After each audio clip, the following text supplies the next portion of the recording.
Hello guys, nanapod ko karon gasamok-samok sa inyong wall. Just wanna say salamat guys sa akong mga pinsan na sige share. Grabe ka supportive. Sige lang katong mga walay reels, padalaan ta lang mo, balikbayan box puhon, isa-isa jud mo. Ha ha ha. Katong naay mga reels, comment lang kay daghan pa kayo kog star diri. Anyway, pupunta kami ngayon sa family ni Josh na sobrang layo, like Mindanao to Luzon by car. Kasi magka-car lang kami para madaanan ko daw yung iba't ibang states like Arkansas, Tennessee, Kentucky, Illinois, Indiana, Chicago. Overall ng biyahe pala namin is 18 hours. So dahil naka 3 hours na kami ng biyahe, nag-stop kami dito sa Mississippi para kumain. O diba ang bongga ng rest stop nila?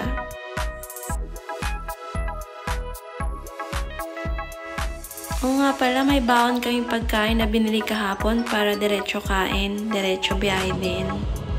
Bread with ham turkey na walang lettuce.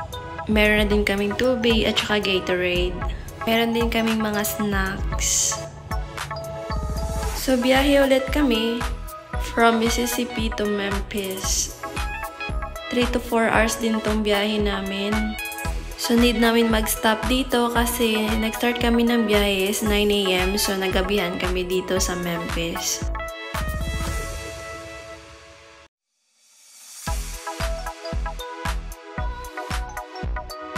So, papunta na kami sa hotel.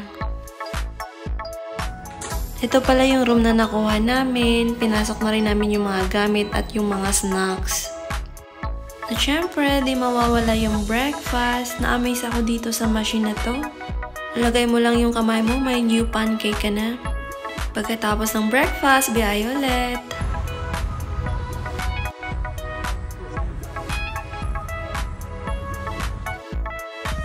Nakita ko pala tong bahay-bahay na to na kinakarga sa truck. Kumbaga sa atin, ito yung bahay kubo na binibenta malapit sa Pulomolok.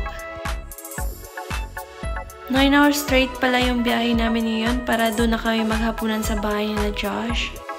Pina-fast forward ko na yung ibang video para mabilis.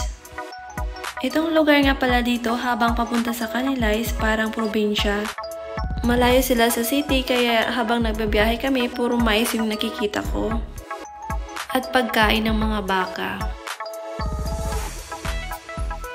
Buti na lang maganda yung temperature nila dito, parang spring lang, tama-tama lang yung lamig. Sayang lang kasi summer ang pagpunta namin dito. Malapit na kasi mag-autumn, makikita sana natin yung orange, yellow, at red na dahon. Iba din daw ang klima dito kasi grabe kung mag-snow, di madaanan yung mga daan. Parang nafe-feel ko na malapit na sila mag-snow kasi ang lamig na. Naka-jacket na ako samantalang dun sa apartment ni George, sobrang init dun. But anyway, malapit na pala tayo sa bahay ni na Josh.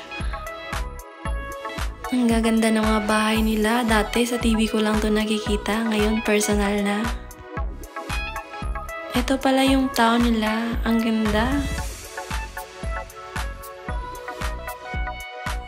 Tinor na din pala niya ako dito sa school nila dati. Magkatabi lang din yung elementary at high school.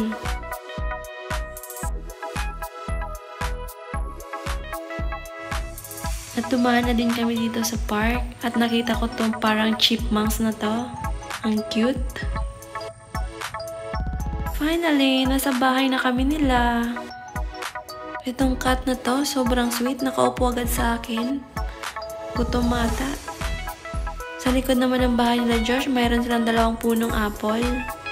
Hindi na first time ako nakakita ng apple kasi mayroon din ito sa Japan. Ayun, namitas kami at kinain na din. Diretso kain na kasi sabi ng mama ni Josh wala namang fertilizer. At kaganda-ganda ng mga flowers. Ayun, bukas ulit kasi meron pa kaming pupuntahan. Yung kapatid niya, 2 hours pa yung biyahe. Tsaka yung lola niya, 5 hours yung biyahe. Abangan nyo na lang ulit yung iba ko pang video. Salamat! Bye!